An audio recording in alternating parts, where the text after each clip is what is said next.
And we're live. 안녕하세요. 블리브잇 헤드코치 홍준호입니다. 오늘은 이제 Far East Throwdown 첫날 끝났고 이제 두 번째 날로 이어가는 날인데요.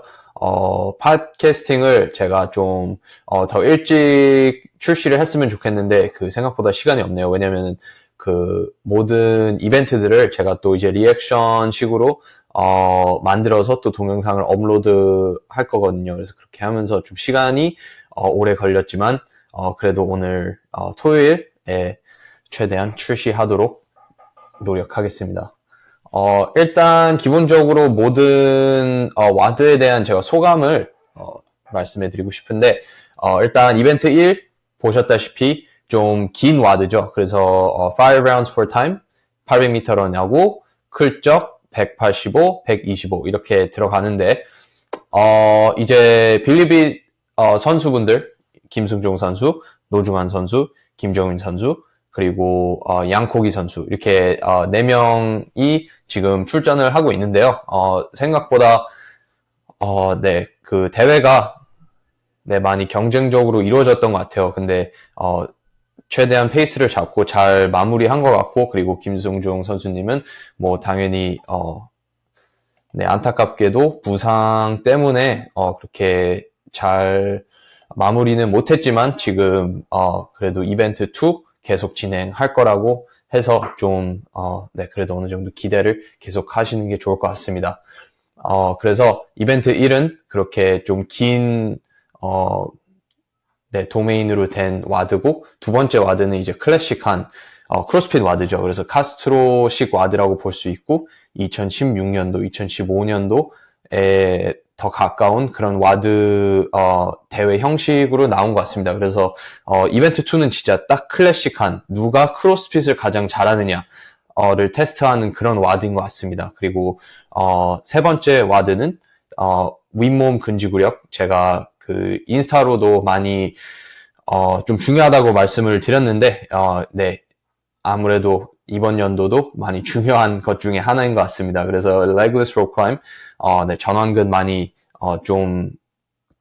네, 전완근이 많이 털리는 그런 와드고 그리고 에코바이크랑 빡점은 어떻게 보면은 그냥 뭐 그렇게 크게 중요하진 않지만 그냥 페이스를 잡아주는 역할로 해주는 동작들이고 가장 중요한 거는 레그리스를 얼마나 빠르게 올라갔다 내려올 수 있는가 그게 중요한 와드고 네 번째 와드는 좀 특이한 것 같아요. 그래서 그 이제 커플렛이라고 그러죠. 두 개의 동작을 이렇게 반복하면서 가는 그런 와드인데 로우하고 800m 로우하고 400m 로우를 하고 그 다음에 핸드스탠 워크하고 600m 로우, 핸드스탠 워크, 800m 로우, 핸드스탠 워크. 핸드스탠 워크가 생각보다 볼륨이 많기 때문에 어느 정도 똑같이 윗몸 근지구력을 프레스 지구력을 많이 훈련 안 했다면은 좀 버거울 수 있는 그런 와드라고 볼 수 있고요.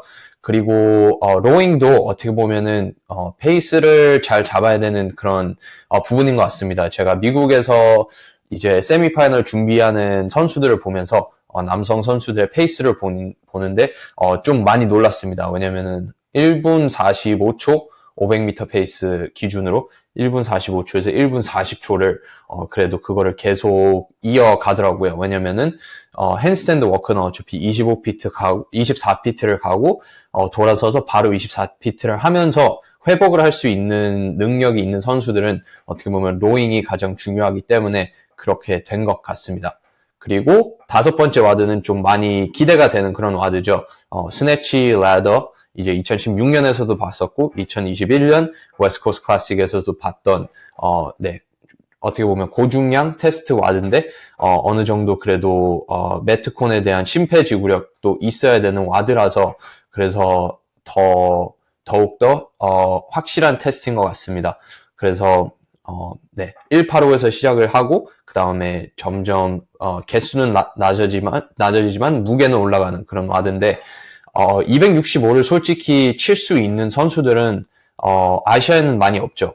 왜냐면은 아시아 선수분들은 특히 아시안 계열 선수분들은 아무래도 전체적인 체중이 다른 미국이나 아니면 오스트레일리아 같은 선수들에 비해서 체중이 덜 나가기 때문에 265 파운드라는 무게가 좀 많이 무거운 무게죠. 저한테도, 당연히 무겁고, 네. 좀 무서운 그런 중량인데, 그 중량들을 잘 치어 나갈 수 있는 선수들은 러시아 선수들 아니면은 다른, 좀 그 중동부 쪽에 있는 선수들이 잘 하지 않을까 그런 예상이 들고, 한국에서는 그래도 역도를 잘 드는 선수들이 있지만, 뭐, 한 번 최고 중량을 잘 드는 거랑 그 계속적으로 바벨 컨디셔닝으로 계속해서 고중량을 치일 수 있는 그 능력은 또 다른 능력이기 때문에 그거를 잘할 수 있는 선수들은 한국에서는 김승중 선수가 그래도 탑 레벨에 들지 않나 그렇게 생각이 드는데 이번에 허리 때문에 어떻게 네, 진행을 할지는 모르겠으나 네, 김승중 선수님 네, 한테 좀 특별하게 잘 될 수 있는 그런 와드였다고 생각을 합니다. 그리고 마지막으로 여섯 번째 파이널리라 그러죠. 피날리라고 해서 이제 마지막 와드는 좀 전통적으로 이렇게 빠른 페이스로 스프린트식 페이스로 해서 좀 관중들에게 기대감을 줄 수 있고 그리고 네, 좀 고출력으로 처음부터 끝까지 갈 수 있는 선수가 이기는 그런 와드죠. 그래서 어떻게 보면은 한 2019년부터 2024년 지금까지 좀 트렌드가 그런 고충력 와드들이 대회에서 많이 나왔어요. 그 이유는 어느 정도 시간이 짧기 때문에 관중들을 좀 잘 사로잡을 수 있으면서도 좀 정말로 질주를 한다라는 느낌으로 경쟁을 할 수 있기 때문에 마드리드 챔피언십 같은 경우에는 진짜 그런 스프린트식 와드가 한 4개 정도 있었던 것 같아요. 그래서 어떻게 보면 좀 무게 중량이 좀 많이 나가고 체중이 좀 많이 나가고 그리고 네, 바이크나 이런 것들을 스프린트를 할 수 있는 선수들이 좀 유리했던 것 같습니다. 지금도 당연히 그렇고 그래서 이번에 에코바이크 30칼로리 타고 바로 이어서 15 머슬업을 하고 그 다음에 바로 런지 72피트를 해야죠. 100파운드, 70파운드 가벼운 무게 아니고 어떻게 보면 와드에서 많이 잡지 않는 그런 무게이기 때문에 많은 선수들한테는 좀 어색할 거라고 생각이 듭니다. 그리고 이 와드도 링 머슬업을 하고 나서 전완근이 많이 털린 상태로 해야 되기 때문에 어떻게 보면 전완근 그리고 하체 근지구력을 많이 테스트하는 와드인데 이번 이제 6번째 와드가 될 때쯤이면은 많은 선수들이 좀 많이 지쳐있기 때문에 네, 생각보다 런지를 한 번에 갈 수 있는 선수들은 많이 없을 거라고 생각이 들고 그리고 머슬업도 한 번에 언브로큰 하는 선수들 많이 없을 거라고 저는 예상을 합니다. 뭐 그래도 마지막으로 네, 좀 많이 기대가 되는 저한테는 가장 기대가 많이 되는 그런 와드인 것 같습니다. 네, 그리고 다음으로 이제 좀 그 파리스트 스로단을 하면서 그 레전드 또 디비전이 있죠. 그래서 네, 그 마스터즈 디비전이 있기 때문에 그 대회도 제가 좀 지켜보고 있었습니다. 왜냐면은 한국 레전드라고 할 수 있는 분들이 많이 나와 있기 때문에 저도 좀 많이 기대가 되는 부분이라서 네, 그래서 지금 지켜보고 있고요. 그리고 지금 방금 막 마스터즈 첫 번째 대회가 끝났습니다. 그래서 그 와드는 더블 언더 100개, 그 다음에 토투바 50개인가? 하고, 그 다음에 바로, DT 해서 데드리프트 12개, 행파워 클린 9개, 그리고 푸시저크 6개, 이렇게 5라운드를 진행을 하는 그런 와드가 있었는데, 마스터즈 디비전에서는 권혁산 선수님이 그래도 1등을 하셨습니다. 근데 1등을 하셨는데, 처음에 페이스를 좀 느리게 잡다가 DT에서 조금씩 가다가 이제 마지막에서 치고 들어가는 그 모습이 너무 보기 좋았습니다. 그래서 어떻게 보면은 완벽한 페이스를 잡았다고 볼 수 있는 그런 퍼포먼스여서 네, 좀 많이 축하드리고 싶습니다. 네. 그리고 이어서 제가 어제 인스타로 궁금하신 점 있으면은 이렇게 질문 주시라고 이렇게 스토리를 올렸었는데, 몇 개가 올라와서 그거에 대해서 좀 질문 Q&A 세션을 할까 합니다. 그래서 처음으로 질문이 온 거는 영문으로 돼 있는데, What is the most important training in CrossFit? 크로스핏 세계에서 가장 중요한 훈련은 무엇입니까? 라고, 네, 질문을 남겨주셨는데, 네, 쉽게 답변을 해드릴 순 없는 그런 부분인 것 같습니다. 왜냐면은, 이제 크로스핏이라는 건 자체가, 모든 동작들을 다 잘해야 되기 때문에, 그렇게 한 가지를 꼭 집어서 잘해야 된다. 그런, 부분은 정말 없는 것 같지만, 지금 크로스핏 경쟁 스포츠 세계에서, 그러니까 이제 뭐, 그냥 일반 회원분들이 아니라 스포츠 경쟁을 하고 싶다 하는 그 스포츠 세계에서는 가장 중요한 훈련은 지금으로서는 제가 생각하기로는 윗몸 근지구력인 것 같습니다. 그게 제가 계속해서 그 부분을 지금 강조하는 이유가 아시아 선수분들도 그렇고 미국 선수분들도 그렇고 어렸을 때부터 스포츠를 하다가 크로스핏을 하시는 분들이 당연히 선수 생활을 더 빠르게 할 수 있고 그리고 개선을 더 빨리 할 수 있습니다. 그 이유는 이제 백그라운드가 있기 때문에 만약에 축구 선수였다. 노중환 선수님처럼 축구 선수를 8, 9년을 했으면은 그 심폐지구력을 갖고 크로스핏 세계에 들어올 수 있기 때문에 네, 어느 정도 당연히 어드밴티지가 있는 부분이고 그래서 이렇게 백그라운드가 좀 유니크하신 분들이 어느 정도 크로스핏에 빨리 들어오는데 체조를 하시는 분들하고 만약에 육상을 했던 분들하고 그리고 뭐 만약에 역도를 하셨던 분들하고 다 세 개를 모아도 그 중에서 가장 좀 많이 훈련되지 않는 그 부분이 윗몸 프레스인 것 같습니다. 짐내스틱을 하시는 분들은 당연히 당기는 네, 풀 동작은 엄청 잘하죠. 그리고 체조를 어느 정도 큰 레벨로 하고 싶으신 분들은 어느 정도 그 팔 길이가 그렇게 길지 않은 분들이 그 짐내스틱을 잘하기 때문에 그런 부분에서 프레스에도 도움이 많이 되긴 하지만 이제 벤치프레스나 아니면 스트릭 프레스나 이런 식으로 좀 프레스 동작들이 그래도 크로스핏에서는 이제 많이 나오고 있습니다. 핸스탠 푸시업도 그렇고 월워크 아니면은 뭐 그냥 저크도 그렇고 그리고 푸시 프레스 뭐 이런 동작들에서 프레스가 만약 기초적인 스포츠 백그라운드가 없는 분들 중에 선수 생활을 하고 싶다 했을 때 제가 테스팅을 하면 무조건 거의 85%가 윗몸 프레스가 약합니다. 그래서 이번에 그 Far East Throwdown 팀전도 제가 보면서 좀 많이 느낀 게 Wall Facing Handstand Push-up을 120개를 해야 됐거든요. 그래서 만약에 한국 분들이 팀으로 이루어져서 네 분이 Wall Facing Handstand Push-up을 한다라고 했을 때 120개를 어떻게 끊어가면은 120개를 할 수 있을까라고 생각을 하면 제 생각에는 한 맥스 10개에서 15개 정도 하고 내려와야 되는 것 같습니다. 그리고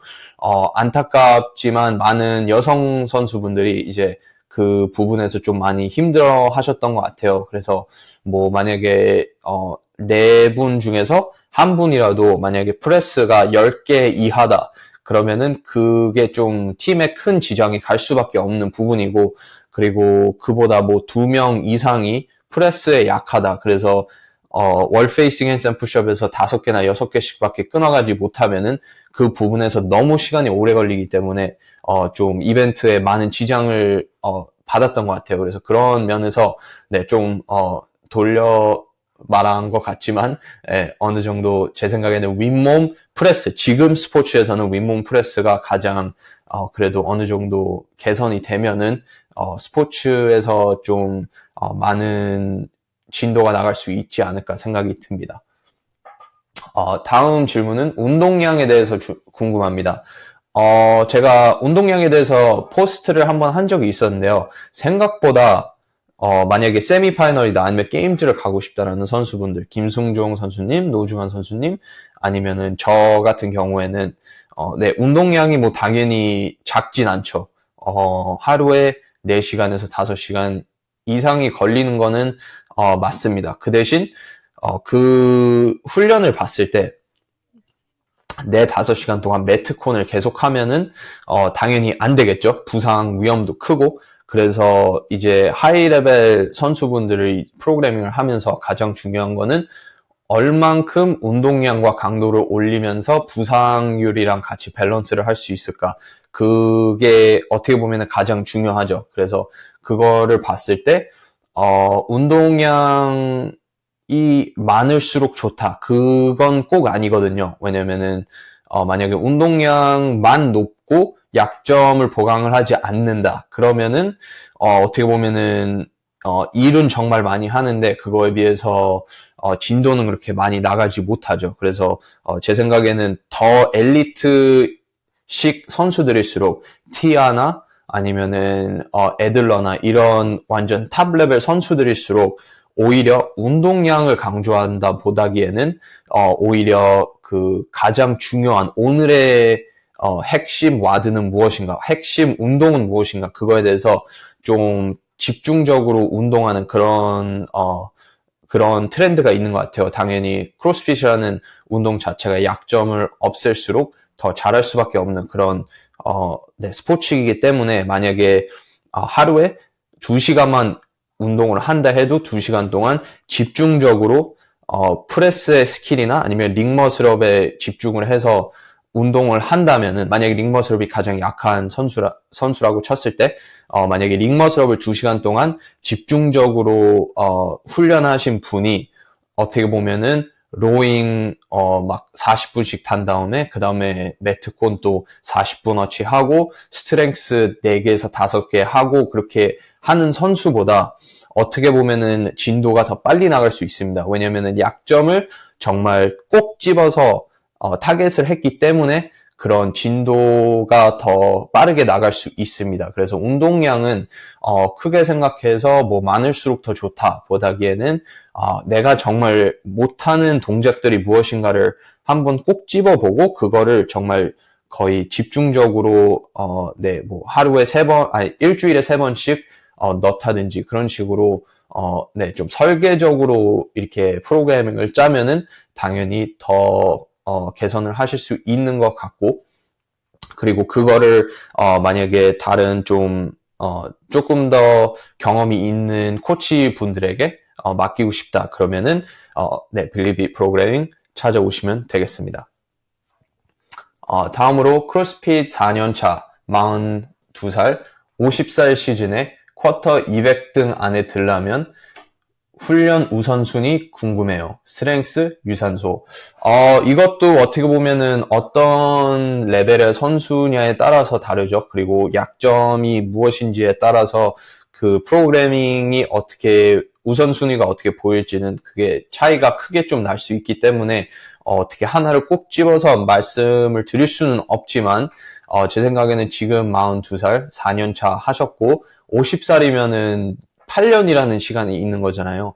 그래서 어떻게 보면은 저 같은 경우는 그 크로스핏을 시작한 지 8년이 됐어요. 그래서 8년이라는 시간이 엄청 긴 시간이기 때문에 특히 마스터즈에게 가장 강요를 많이 하는 부분은 리커버리 회복을 정말 잘하고 가동성을 조금씩 그래도 개선을 하면서 최대한 부상을 방지를 한다면은 그러면은 무조건 선수 생활 오래 할 수 있고요. 그리고 탑 레벨까지 부드럽게 갈 수 있습니다. 제가 미국에서 코칭을 하고 그리고 한국 분들도 마스터즈 분들을 코치를 하면서 가장 크게 느낀 점은 운동량 너무 크게 생각하시는 것보다는 정말 제가 전에 말씀해 드렸다시피 약점을 콕 집어서 그거를 정말 중요하게 하시는 게 중요하고 그리고 리커버리 정말 중요합니다. 그리고 뭐 마스터즈 분들은 이제 직장이 있고 그리고 어떤 분들은 이제 뭐 딸이나 아들이 있고 그리고 부인이나 아니면 남편이 있기 때문에 그런 면에서 좀 많은 시간이 다른 곳에 쓰이는 것을 볼 수 있습니다. 그래서 그런 거를 보면서 좀 전체적인 운동을 그래도 집중적으로 할 수 있지만 좀 효과적으로 효율적으로 한 1시간에서 2시간 2시간에서 맥스 2시간 반 정도 운동을 하고 그 외에는 리커버리 정말 리커버리나 재활에 집중을 하면은 그러면은 오랫동안 좀 선수 생활을 하실 수 있고 그리고 분명히 쿼터 200등 안에도 들 수 있습니다. 그래서 제가 뭐 약점을 알진 못하지만 제 생각에는 그 레벨에 되면은 좀 빨리 없어지는 부분이 생각보다 스트렝스보다 더 빨리 좀 약점이 되는 부분은 짐내스틱인 것 같습니다. 근데 그 이유가 이제 짐내스틱의 근지구력이 떨어진다 보다기에는 그 오랫동안 크로스핏을 하면서 쌓여왔던 어깨의 가동성이랑 어깨의 불편함 때문에 짐내스틱이 좀 많이 떨어진다 이렇게 느낌이 저는 오고 있습니다. 그래서 제가 만약에 마스터즈 선수분을 8년이라는 큰 시간을 갖고 50살이 되는 그 해를 바라보면서 프로그래밍을 한다면은 정말 천천히 의도적으로 어깨 가동성하고 어깨를 가장 강하게 다시 말했듯이 프레스랑 풀 근지구력 그런 것들 정말 조금씩 꾸준히 크게 해서 부상 없이 8년 동안 쌓아 나간다면은 50살이 되는 시즌에는 정말 좀 많은 어드밴티지가 있겠죠. 그렇게 꾸준히 하실 수만 있다면은 좋을 것 같습니다. 코치님 크로스핏 일대기 듣고 싶어요. 시작한 계기, 훈련 시간, 선수로서 여정, 프로그래밍 시작한 이유 등등. 좀 많은 질문이 적혀 있는데요. 일단 최대한 빠르게 간략하게 제가 답변을 해드리겠습니다. 제가 크로스핏을 시작하게 된 계기는 어떻게 보면은 8년 전에 제가 17살, 18살이 되기 일보 직전에 크로스핏을 찾았습니다. 근데 그 크로스핏을 찾게 된 계기는 그 전에 4년 동안 저는 보디빌딩을 했고 수영을 고등학교 때 조금 했었고 그리고 그냥 배드민턴하고 골프를 어렸을 때부터 좀 길게 했습니다. 그래서 그냥 좀 어느 정도 스포츠를 좋아했었고 그리고 보디빌딩을 하면서 그냥 매일 저는 그냥 벤치프레스 2두 3두 이렇게만 운동을 4년 동안을 하니까 어느 정도 그냥 좀 너무 지겹다라는 느낌이 많이 나서 다른 어떤 스포츠가 있을까 해서 이렇게 찾아보다가 복싱 짐을 찾았어요. 그래서 복싱을 한번 해보자 해서 들어갔는데 그 문이 그 복싱 바로 옆에 있는 크로스핏장 문이었어요. 그거를 잘못해서 들어갔는데 다시 나가기에는 좀 어색해서 그래서 그냥 오늘 와드 한번 해보자 해서 했더니 엄청 힘들더라고요. 그리고 엄청 힘들고 어렸을 때 좀 많이 크게 놀란 것 같아요. 왜냐면은 제가 어느 정도 사춘기를 지나고 있는 시기라서 나는 무적이다 이런 생각을 하면서 들어갔는데 가서 완전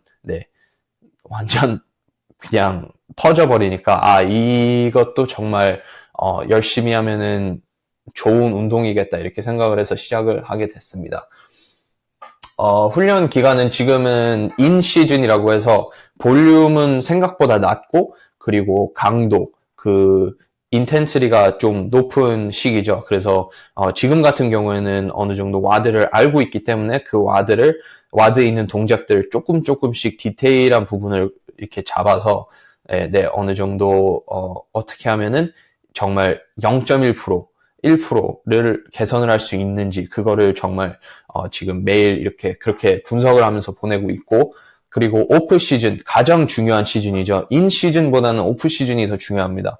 왜냐하면 오프 시즌 때는 정말 필요한 약점들을 천천히 선형 진행을 하면서 점진적 과부하로 조금씩 개선을 할 수 있기 때문에 오프 시즌이 더 중요합니다. 그래서 오히려 게임즈 시즌에서 부상을 당해서 오프 시즌이 빨리 시작된 게임즈 선수들이 다음 연도에 정말 말도 안 되는 성과를 이루고 좀 피트니스가 빨리 개선이 되는 그 이유는 오프 시즌이 더 길기 때문입니다. 그래서 게임즈를 가는 선수들은 이제 2월에 시작해서 8월까지 시즌이 들어가고 그 다음에 시즌이 끝나고 대부분 이제 한 달 정도 휴식을 하기 전에 밖에 있는 대회들을 하죠. 와다플루자, 마드리드, 두바이, 로그 인비테이셔널 이런 다른 대회들도 하면서 좀 오프 시즌이 많이 짧아요. 저희에 비해서. 그러니까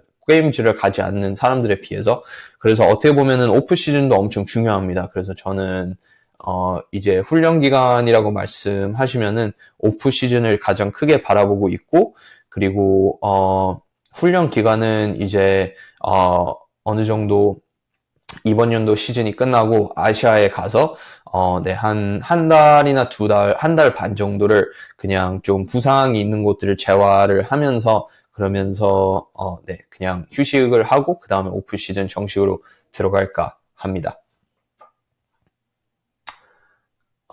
마지막 질문. 어떻게 크로스핏 시작하게 되었나요? 크로스핏 애슬릿을 하겠다는 마음을 가지게 된 계기 뭔가요? 네, 똑같이 벌써 말씀을 드렸지만 저는 뭐 그냥 선수로 한번 가보고 싶다 한 거는 2013년도 2015년에서 2016년 크로스핏 다큐멘터리를 보면서 와, 이분들은 정말 괴물이구나 이렇게 생각을 하면서 그때는 뭐 네, 스네치랑 클린 뭐 225 그리고 스네치 뭐 145, 155 이렇게 했겠죠.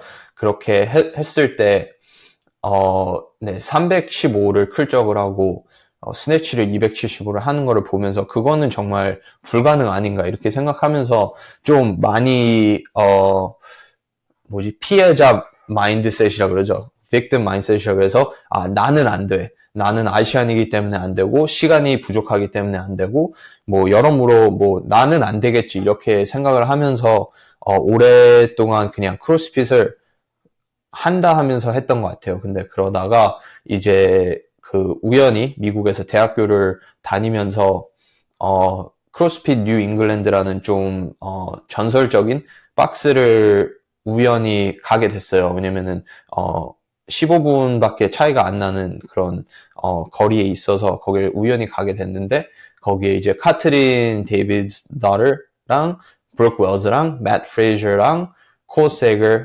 이렇게 네 이렇게 선수분들이 운동을 하고 있었어요. 그 시절에는.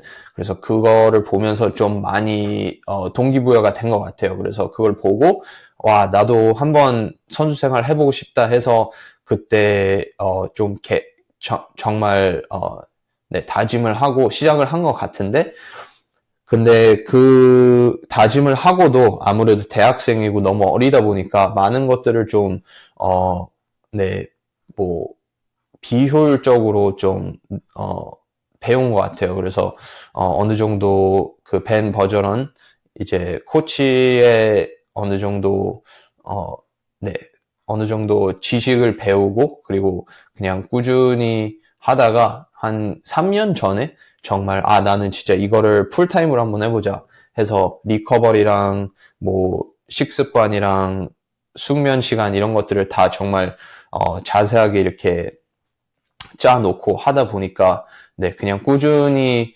부상이 있을 때도 그냥 어느 정도 재활을 제대로 하고 그리고 그렇게 계속 지내다 보니까 어느 정도 올라오게 된 것 같습니다. 그래서 제가 가장 하고 싶은 말은 지름길은 없습니다. 네, 저도 옛날에는 나는 안 되겠지 이런 생각을 했었고 그리고 뭐 광명식 선수님 네, 바라보면서 제가 그때는 내셔널 챔피언을 하셨던 한국 1등이었던 광명식 선수분을 이제 바라보면서 나도 언젠가는 저렇게 되고 싶다. 그렇게 꿈을 가졌던 것 같아요. 그래서 그렇게 그냥 꾸준히 운동을 하면서 좀 아시아에서 한국 문화에서 좀 선수로서 잘 진도가 나갈 수 없게 하는 그런 부분들이 몇 개가 있어요. 그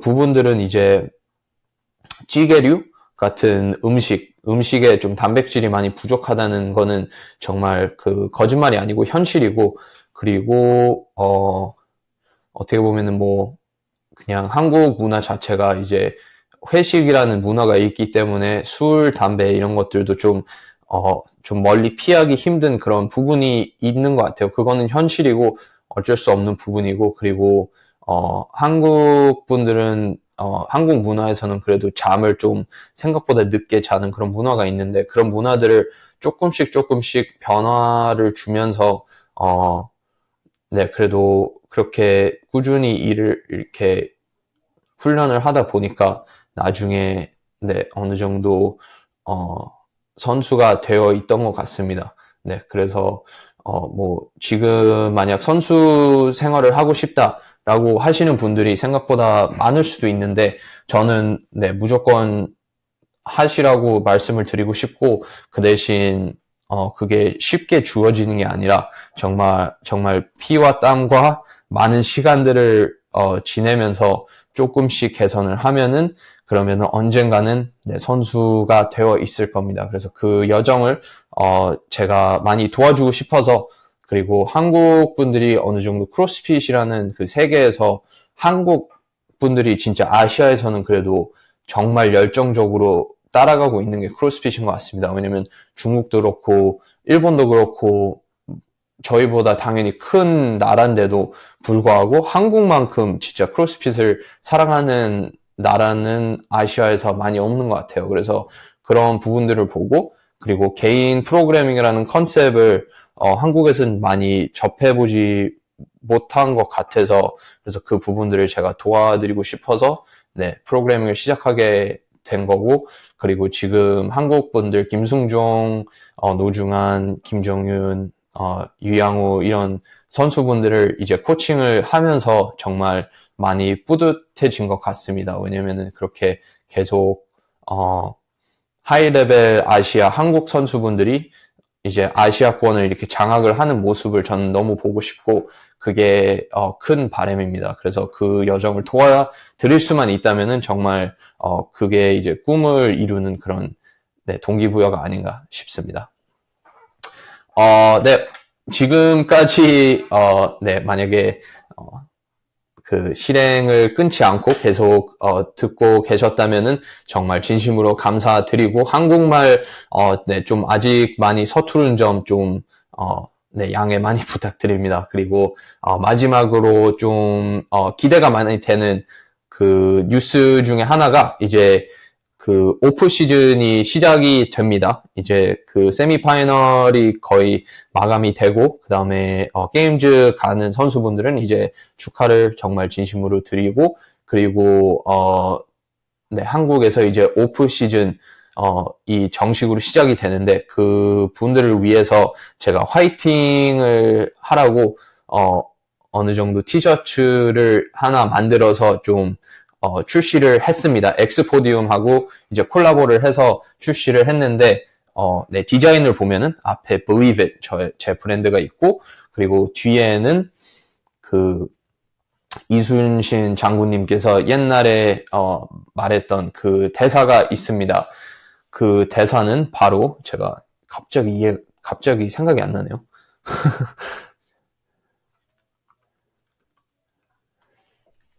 즉사필생, 즉생필사죠. 그래서 네, 죽을 듯이 하면은 살고, 살고 싶어 하듯이 하면은 죽는다. 그거는 정말 어떻게 보면 성경에서도 나오는 그런 좀 엄청 중요한 조언인 것 같아요. 그래서 네, 크로스핏을 하시면서도 그런 마인드셋으로 들어가면은 정말 오랫동안 좀 네, 엘리트 레벨로 할 수 있는 마인드셋이 아닌가 싶어서 저한테는 좀 많이 울림이 컸던 그런 네, 명언인 것 같습니다. 그래서 그거를 뒤에다가 네, 붙였고 네, 검은색 티셔츠에다가 엑스포디움이랑 동일한 그런 재질입니다. 그래서 만약에 그 티셔츠가 관심이 있으시다면은 그러면은 엑스포디움 정식 네이버 스토어에 가시면은 구매하실 수 있고, 한정 판매이기 때문에